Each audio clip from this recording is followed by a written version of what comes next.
Ya, Assalamualaikum warahmatullahi wabarakatuh.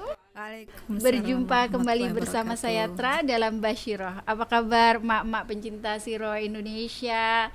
Ya, kita sekarang masuk pada episode ke-6 ya dari Basyiroh. Bincang asik siroh, bincang siroh ala mak-mak dengan asik dan santai. Alhamdulillah. Ya, walaupun sekarang suasananya masih pandemi ya, tapi insya Allah Basyiroh akan terus menemani emak-emak seluruh Indonesia ya untuk kita sama-sama membahas tentang siroh. Emak-emak udah pada nonton tayangan Indonesia Siroh Institute yang pekan lalu? Nah, yang pekan lalu itu tayangannya tentang Ibroh ya, isi baca bareng buku siroh yang kita membahas buku Ar-Rahiqul Maktum ya, karya Syekh Mubarak Furi. Nah, pada tayangan yang minggu lalu kita itu baru membaca halaman awal-awal ya, jadi bab pertama, subbab pertama. Jadi ibu-ibu yang belum menonton, yuk kita tonton, dibuka lagi channel Indonesia Siroh Institute yang pekan lalu ya. Nah, pada hari ini kita akan membahas ngobrol-ngobrol sih sebenarnya, lebih tepatnya ngobrol-ngobrol tentang apa yang kita baca kemarin. Nah, pada hari ini saya mengundang ibu-ibu hebat ya, mak-mak hebat dari anggota dari Indonesia Siroh Institute, Bu Heti dan Mbak Dian. Masya Allah. Kalau Mbak Dian ini mestinya ibu-ibu udah, mak-mak pencinta siroh udah kenal karena beliau udah pernah saya undang ya di sini ya, episode kedua ya, episode kedua ya, mak-mak pencinta siroh. Nah, yang belum tahu tentang beliau dan pengen tahu semua hal tentang beliau, buka, diklik, ditonton ya episode kedua dari Basyiroh. Nah, kalau yang tamu yang kedua ini baru saya undang, namanya Ibu Heti. Ibu Heti, perkenalkan diri dong supaya pemirsa juga kenal. Ya, Mbak Tetra, Mbak Tra. Masya Allah. Assalamualaikum. Waalaikumsalam warahmatullahi Mbak Tra, wabarakatuh. sehat? Alhamdulillah. Senang sekali Mbak Tra diundang ke sini. Walaupun dak-dikduk nih mau diajak ngobrol apa gitu. Sahabat Siroh, perkenalkan saya Heti Afiatus Solihah, salah satu teman sekelasnya Mbak Tra sebetulnya di kuliah Siroh Nabawiyah di Institut Siroh Indonesia. Jadi kita ini sama-sama sekelas ya, mahasiswa. Saya senangnya disebut mahasiswa, mahasiswa Siroh Nabawiyah gitu. Biar kayaknya awet muda ya. Iya betul Mbak Tra. Gitu Mbak Tra perkenalannya. Masya Allah. Tapi kan sehari-hari kegiatannya? Sehari-hari saya seorang mahasiswa tadi, ibu rumah tangga, konten kreator juga sebetulnya. Dan yang boleh juga dibuka nanti ya. Yang terakhir praktisi pendidikan. Masya Allah, Masya Allah. Nah, bener kan emak-emak Indonesia Siroh Institute itu semua berbagai profesi ada deh. Kita udah pernah nonton juga kan ya di tayangan yang kedua itu, berbagai macam profesi. Nah, sekarang tambah lagi profesinya dari Bu Heti ini, seorang praktisi pendidikan. Masya Allah. Oke. Nah, seperti yang tadi saya sampaikan bahwa kita pingin ngobrol-ngobrol nih Mbak Dian dan Bu Heti tentang apa yang kita baca bareng pekan lalu di Ibroh ya, tentang Jazirah Arab. Nah, tapi sebelum kita ngobrol-ngobrol lebih jauh tentang keistimewaan Jazirah Arab, ada apa di Jazirah Arab itu gitu ya, kita dengerin dulu yuk. Biasalah Indonesia Siroh Institute Team itu selalu melakukan survei ke emak-emak di seluruh Indonesia. Kreatif ya timnya. Lumayan untuk mengetahui bagaimana sih pendapat mereka tentang Jazirah Arab ya. Yuk kita tonton sama-sama ya. Tahu nggak kenapa Rasul diutus dari Jazirah Arab? Apa ya? Kalau Nabi Muhammad turunnya di Indonesia, nanti seluruh orang di Indonesia itu cakep semua, nggak ada yang jelek. Kurang tahu deh. Oh iya deh. Tanah Arab itu tanah banyak turun para wahyu Nabi, mungkin ya. Banyak nabi yang turun di kota itu dan kota suci, dan untuk menyebarkan risalah Islam kepada umat Islam di dunia. Mungkin takdir dari Allah ya teh ya, karena kan semua karena kehendak Allah juga gitu kan. Kita kan nggak pernah bisa milih gitu untuk lahir di mana, begitupun dengan Nabi kita Muhammad juga mungkin karena takdir Allah dia dilahirkan di Jazirah Arab. Kurang lebih seperti itu. Mohon maaf kalau salah ya Teh ya. Insya Allah ya. Begitulah tadi ya pendapat emak-emak Macam-macam di ya. Indonesia ya tentang Jazirah Arab ya, tempat para nabi gitu. Terus kenapa nabi diturunkannya di sana gitu. Ya kalau di Indonesia nanti orang Indonesia jadi cakep-cakep semua. Ada aja Allah, ya. mama Indonesia, Masya Allah. Jadi oke deh, kita mau membicarakan tentang Jazirah Arab. Memang betul ya bahwa nabi-nabi diturunkan di sana. Banyak nabi lah, tidak semua ya. Banyak nabi yang diturunkan di wilayah itu. Apa sih spesialnya Jazirah Arab itu sebetulnya itu, Bu Heti? Pertanyaannya sangat menarik nih Mbak Tra. Kebetulan kemarin saya itu sebetulnya termasuk penonton setia Indonesia Siroh Institute Official. Masya Allah. Jadi Masya Allah ini kalau kemarin saya tidak mendengarkan episode 1 Ibro, Iya. mungkin nggak bisa jawab nih. Harus Masya Allah. nonton ya, Iya, harus nonton. biar nyambung. biar Masya Allah, nyambung ya. sekarang tiba-tiba ditanya itu gitu. Itu pertanyaan sangat menarik. Apa istimewanya Jazirah Arab gitu ya? Kemarin Ini sudah Jazirah sebetulnya Arab. iya, sebetulnya secara data dan fakta itu sudah disampaikan di Ibro pada saat Bu Eva menyampaikan menjelaskan dengan sangat Masya Allah, menyampaikannya juga sangat jelas begitu. Sehingga saya bisa melihat begitu betapa istimewanya Jazirah Arab. Iya. Kalau saya melihatnya Mbak Tra itu dari segi letak geografis. Oke. Iya. Ini kelihatan di sini. Iya. Masya Allah di sini di TV ya di TV kita ini terlihat bahwa jelas sekali bahwa keistimewaan yang pertama yang tidak bisa dibantah oleh siapapun adalah bahwa wilayah Jazirah Arab atau bisa kita sebut juga Semenanjung Arabia begitu itu sangat strategis. Sangat strategis. Kenapa? Mungkin ada yang bertanya, kenapa kok dasarnya apa kok dibilang sangat strategis? Pertama, karena wilayah Jazirah Arab itu ada di antara 3 benua.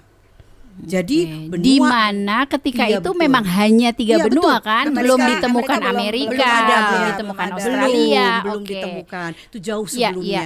iya. Jadi ada benua Asia, Iya. kemudian benua Afrika dan benua Eropa. ya. Iya. Jadi secara strategis tadi bisa digambarkan secara objektif. Oke. Mungkin kalau kita lihat peta Iya, itu, ini kan. iya. Dari Afrika, Eropa, dari arah barat Asia. laut, Mbak. Iya, oke. Arah barat laut itu adalah pintu masuk menuju benua Afrika. Oke. Kemudian dari arah timur laut itu di sana ada dari arah timur laut terlihat jelas itu adalah kunci masuk benua Eropa. Dan dari arah timur daratnya itu adalah pintu masuk bangsa-bangsa non-Arab. Iya. Seperti Timur Tengah. Iya. Dahulu ada istilah Timur Jauh dan Timur Dekat begitu sampai ke Cina. Ya, kalau Seperti sekarang tuh itu. Asia ya. Iya, betul. Itu kan terlihat sekali strategisnya. Iya, betul. Kemudian dari hal yang menarik dari segi geografis begitu ya, bahwa Jazirah Arab itu mempertemukan antara timur dan barat, Iya. utara selatan, kemudian mempertautkan antara laut dan daratan. Jadi laut dan daratan. Sehingga siapapun yang berlayar ya di perairan ya di perairan sekitar itu tentu akan bersandar. Jadi akan bersandar di pinggiran wilayah Jazirah Arab. Sini ya, Itu ya. Masya Allah itu sebuah keistimewaan. betul. Sebuah keistimewaan yang sangat unik dan tidak semua wilayah itu Memiliki punya- kekhasan ya, itu betul. kan. Itu Iya. sangat istimewa menurut saya Mbak Iya, Dian. betul. Dan yang menutup hal yang istimewanya dari segi geografis itu kalau kita lihat secara internal, kalau tadi kan petanya secara luas gitu, Iya. itu ingat itu terjadi. Jadi yang tadi dari segi geografis itu kan Iya. Jazirah Arab pada saat itu begitu Iya, ya. iya. Yang harus kita ingat secara geografis dia juga berdampingan dengan 2 peradaban besar pada saat itu Pada ya. saat itu Iya, juga pada saat kan. itu Bizantium dan Persia Dan begitu ya. Bizantium sama itu sangat Persia, strategis ya. sekali Masya Allah. Dan yang menutup itu secara internal wilayah Jazirah Arab seperti kita ketahui bahwa di dalam wilayah itu sendiri secara internal itu di setiap sudutnya dikelilingi oleh gurun dan pasir. Oke, jadi Atau secara membentang topografinya Sahara. Iya, ya. betul. Membentang Sahara yang sangat luas, Terdiri dan dari Sahara yang luas itu gurun, menjadikan benteng yang sangat kokoh di dalam wilayah internal Jazirah Arab itu sendiri. Pertahanan alami ya. Pertahanan alami. Iya. Jadi Sahara itu menjadi benteng yang sangat luas karena bukan tidak mungkin sih sebetulnya. Ada beberapa wilayah yang bisa didatangi, tetapi ada yang wilayah yang amat sangat sulit untuk ditembus, seorang ya. manusia itu menembusnya begitu. Sahara tadi, Iya nggak bisa, betul, ya. Sahara tadi. Apakah dengan demikian berarti ya dua negara atau peradaban adidaya ini tidak pernah bisa masuk ya ke wilayah Jazirah Arab? Betul sekali Mbak Tra. Karena ada benteng alami benteng ini. alami itu, Masya Allah, itu benteng alami given ya. Jadi mereka nggak pernah itu dijajah hadiah lah dari ya. Allah itu secara geografis, secara alam gitu. Tidak ada yang bisa menembus itu, Iya. menembus kemudian mencaplok, apalagi Jajah, menguasai. ya. Iya. Jajah nggak ada juga. Dan ini berefek positif terhadap karakteristik penduduknya, Mbak Dia. Nah, itu Mbak Tetra, aku oke, akan iya. nambahin ya, Iya, nambahin tadi yang karena Posisi Jazirah tadi ya. Arab itu ya, Iya, betul. ada Secara punya- geografis dan Iya. topografis iya, seperti itu itu. benteng alami. Jadi mereka nggak pernah dijajah, Mbak Tra. Oh, Masya Allah, Nggak iya, pernah betul, dijajah ya. betul Nah, sekali. karena nggak pernah dijajah, ini berefek positif ya kepada karakter dasar Jazirah Arab, bangsa-bangsa Arab gitu. Yang Oke. pertama ya, kalau bangsa nggak pernah dijajah, itu dia tuh nggak punya sifat inferior.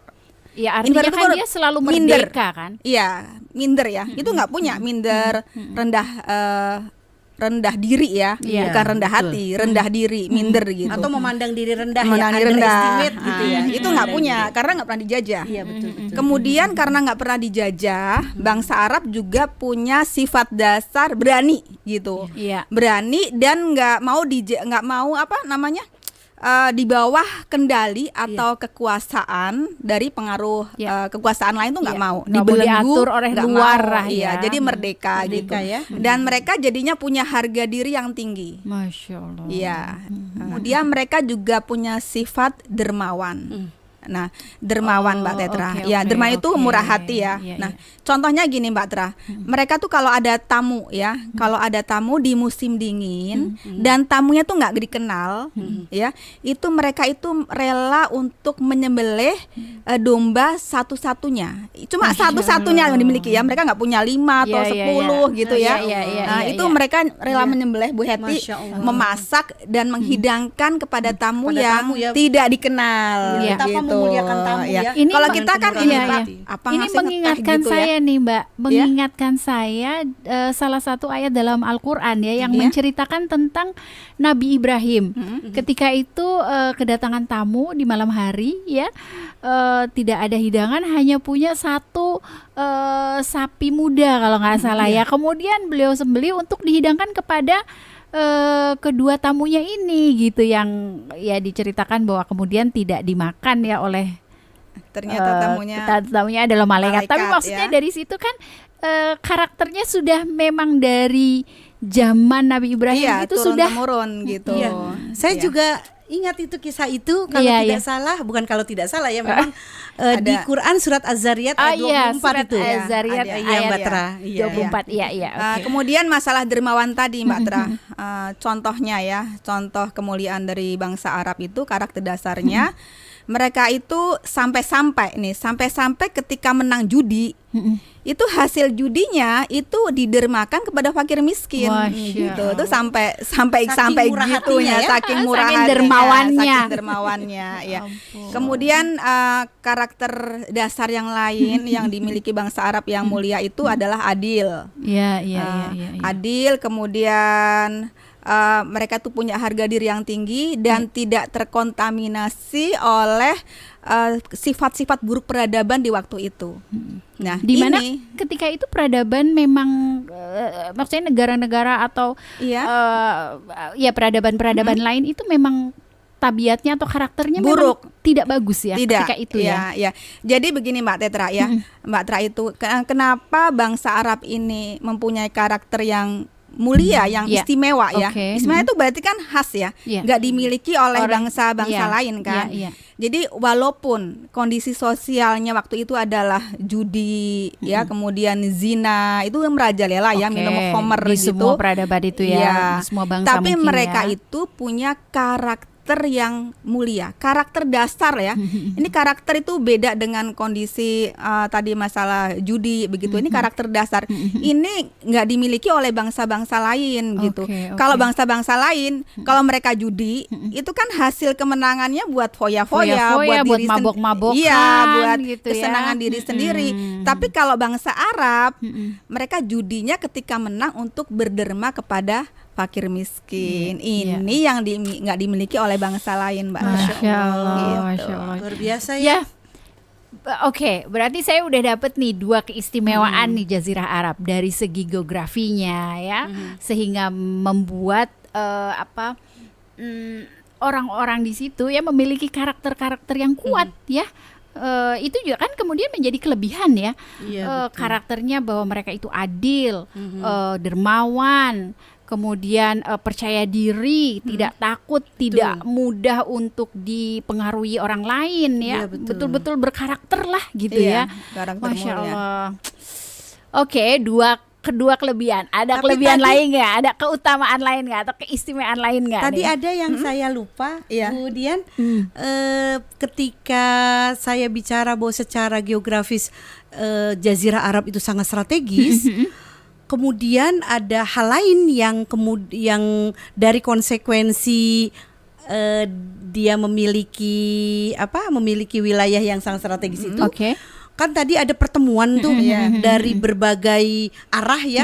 Tadi ada dari benua Asia, Afrika dan Afrika, Eropa. Eropa. Oke. Maka di sana kemudian setiap perahu yang setiap semua yang berlayar kemudian bersandar di Jazirah Arab tentu membawa aneka peradaban. Oh, Jadi oke. terjadilah tukar menukar Budaya, budaya, ya. budaya, kemudian Informasi. Oh, oke, begitu. oke, oke. Dari Oh, yang berarti, geografis tadi.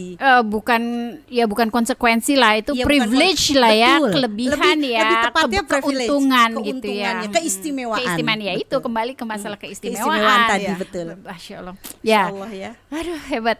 Oke, jadi satu keistimewaannya tentang letak geografisnya. Iya. Terus kedua keistimewaannya tentang karakter. Karakter Memang bahasanya, modal dasar iya. karakter manusia-manusia Arab itu sudah Istimewa. istimewa lah ya Iya. ketika itu.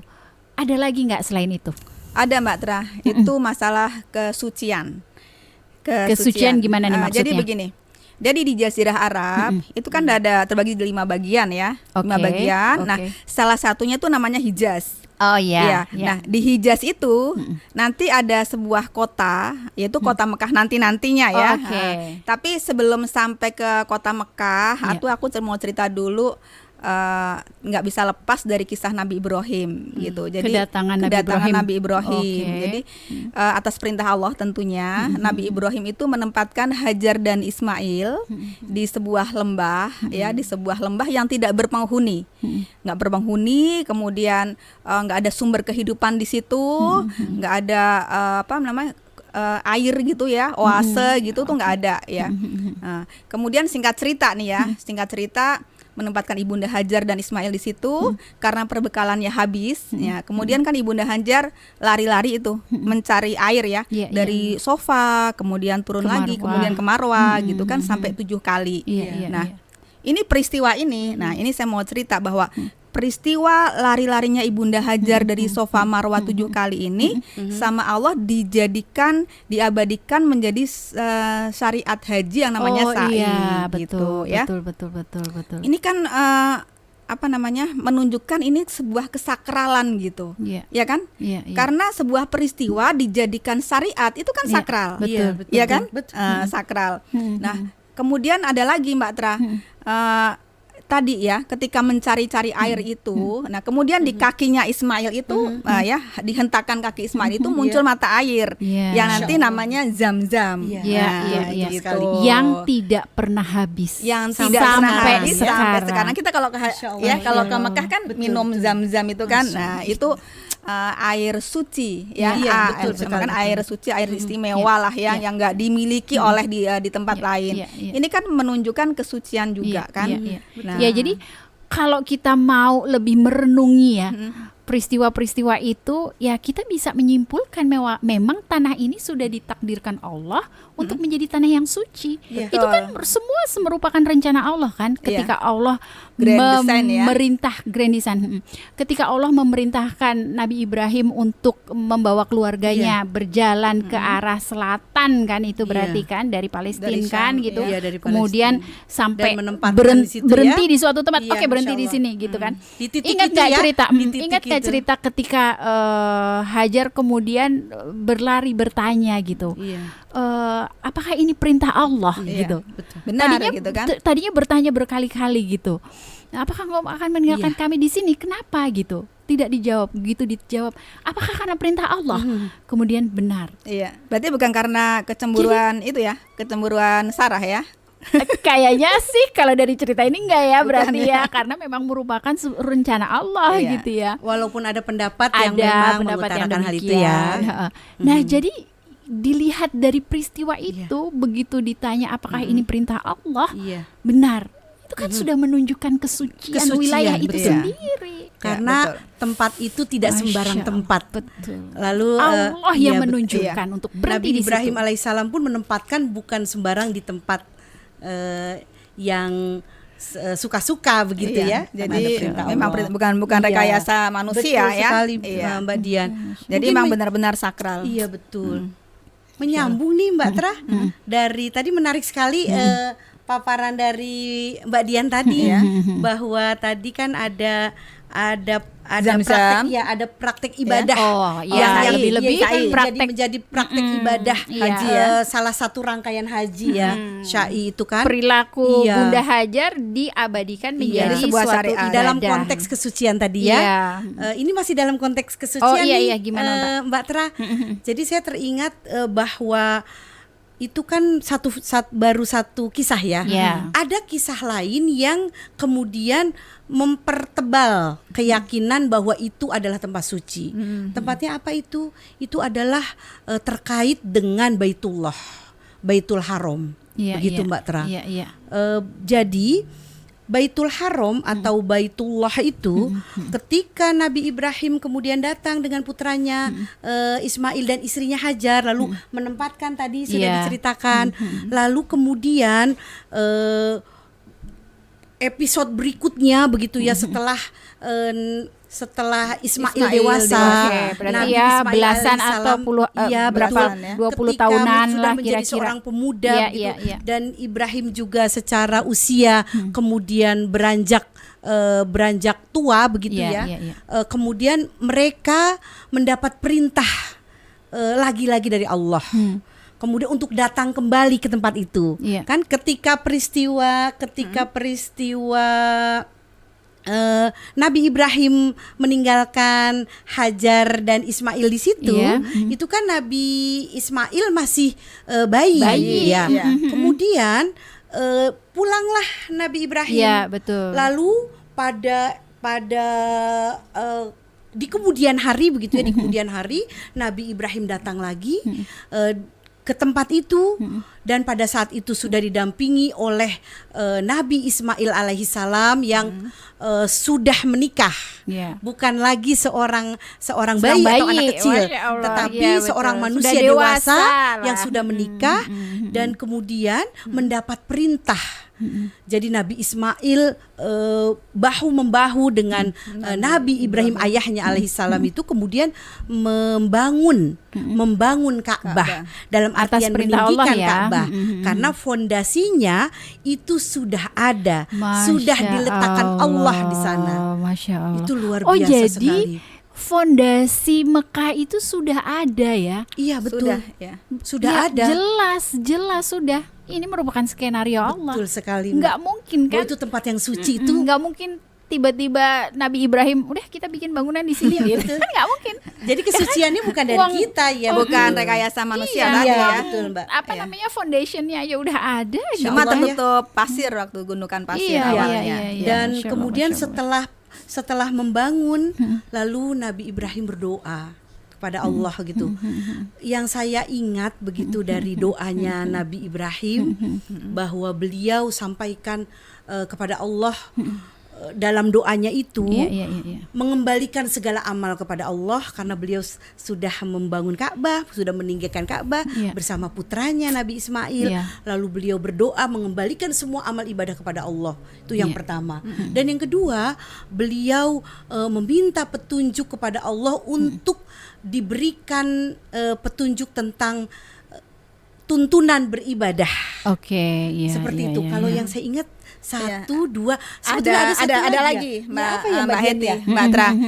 Yang terakhir, permintaan terakhir tadi, Bu Heti kan 2 nih. Ada satu lagi, Nabi Ibrahim meminta kepada Allah agar anak keturunannya menjadi al-ummah al-muslimah. Masya Allah, ya. Maksudnya itu malah yang lebih maksudnya umat Islam gitu. Umat muslim gitu, umat untuk muslim. Maksudnya adalah cikal bakal umat pengemban risalah gitu. Dalam hal ini risalahnya adalah risalah Islam, insyaallah. Karena itu nanti kan cikal bakal kota Mekah kan di situ. Jadi kan nanti makin ramai kan, karena ada Ka'bah itu. Betul. Kota Mekah makin ramai dan itulah kota suci gitu. Masya Allah. Subhanallah ya. Ini seru banget loh obrolan kita pada hari ini. Beneran deh. Ya, artinya dari apa yang disampaikan barusan nih, yang diceritakan kepada saya, itu ya banyak pemahaman baru lah ya buat saya ya. Masya Allah, mudah-mudahan demikian juga ya, menambah pemahaman juga buat mak-mak pencinta sirah Indonesia ya, bagaimana istimewanya Jazirah Arab itu. Sangat dari istimewa segi, ya, sangat dari istimewa. segi letaknya ya, letaknya yang strategis, baik secara topografis maupun secara geografis. Iya, ya. betul. Kemudian bangsa ya Arabnya. dengan posisi itu kan otomatis ya menjadi titik pertemuan untuk Betul perdagangan, titik menukar masalah budaya, Betul. menukar masalah Informasi, informasi Betul, ya kan, Masya Allah. perniagaan, peradaban, agama, dan budaya, mungkin ya. itu kemudian menjadi suatu fasilitas ya betul. untuk pengembangan dakwah Dakwah, nanti iya. kelak ya. Biar penyebarannya masif kan lewat Kelak pedagang jauh di tadi. kemudian hari makanya ya, Mbak Tra, ya, Masya makanya Allah, ya. itulah istimewanya Iya. satu ya. Terus kemudian juga bahwa tanah itu memang suci. Iya, Ya, betul. sudah dari awal tuh Allah, ya kita tahu ya Nabi Ibrahim itu kan pernah ingin melihat Allah gitu. Jadi beliau itu memang orang yang selalu dekat dengan Allah kan. Betul. Selalu apa-apa tanya Allah. Jadi setiap pergerakan dirinya itu ya atas perintah Allah. Betapa beliau ditaruh ya, di keluarganya ditaruh di Jazirah Arab itu, di ditempatkan. Hijaz ya, Iya. di suatu tempat entah berantah mungkin ketika Iya. itu ya. Tapi tidak entah berantah bagi skenario Allah gitu. Masya Allah. Disitulah bentuk kesucian ya, bahwa tanah ini adalah tanah yang suci ya. Tidak diragukan ya Mbak Tra ya tentang kesuciannya ya. Masya Allah. Terus juga masalah karakternya tadi ya, karakter bangsa Arab yang memang dari awal ya, karena sekali lagi karena masalah geografis yang melepaskan mereka dari penjajahan, jadi mereka selalu merasa merdeka ya. Jadi sifat-sifatnya juga sudah bagus-bagus gitu. Karakter mulia. Ya. Iya. Karakter Di mulia itu samping tadi. di samping memang ada mungkin hal-hal yang tidak bagus, tapi karakter dasarnya itu Sudah ya ada. bagus, Iya. mulia. Betul Mbak Tra. Itulah Masya mengapa Allah, Jazirah Arab dipilih oleh Allah untuk tempat turunnya Risalah. agama Islam, risalah Islam, Masya dan Allah. dilahirkannya Nabi Muhammad SAW. Masya Allah. Itulah istimewanya di situ. Iya, Masya Allah. betul. Betul sekali. Makasih banget ya Bu Heti, Mbak Iya, Dian. sama-sama, Masya Mbak Allah, Tra. keren banget obrolan kita nih, beneran Terima benar. kasih juga channel Ini- YouTube-nya karena ini- membuka wawasan kita itu. Ini Memperjelas daging itu ya. banget loh, ini daging banget loh. Memperjelas kalau Iya. kita udah lihat ibroh. Iya, betul. Ya. Gitu. Nah, Iya. ya mak-mak pencinta sirah Indonesia, kita ingin mengajak ya, yuk kita baca bareng buku sirah. Adanya di Ibroh. Setiap selang-seling dengan Basyiroh, setiap pekan depan ya. Pekan depan. Tunggu Iya, pekan pekan depan depan. akan ada Basyiroh lagi. Nah, setiap pembahasan Basyiroh nanti kita pembahasan Ibroh Ibroh. nanti kita ngobrol-ngobrol lagi tentang tema tersebut bersama tamu-tamu kita dari Indonesia Sirah Institute juga. Yang belum nonton Ibroh sebelum ini, minggu lalu, tonton ya, diklik channel kita. Nah, di situ ada listnya. Cari episode pertama, episode kedua Ibro ya kalau nggak salah. Besok Episode kedua ketiga. Ibro. Silahkan ditonton. Yang belum mensubscribe, subscribe sekarang juga ya. Dan like, komen, kasih komen ya, beri kami ide-ide, beri kami saran-saran, beri kami kritik juga boleh ya, agar acara-acara kami menjadi lebih bermanfaat dan lebih baik lagi dari sekarang. Ya, demikianlah Mak-mak pencinta Siro Indonesia. Sekali lagi terima kasih banget atas kehadirannya Bu Heti. Terima kasih ya Mbak Dian. Nanti diundang lagi loh. Jangan kapok, jangan bosen ya. Insya Allah. Kita ngobrol-ngobrol lagi. Insyaallah. Ya, demikianlah Mak-mak pencinta Siro Indonesia. Kita bertemu kembali ya di episode berikutnya. Sampai bertemu kembali. Assalamualaikum warahmatullahi wabarakatuh. Waalaikumsalam warahmatullahi warahmatullahi wabarakatuh. Terima kasih Mbak Tra.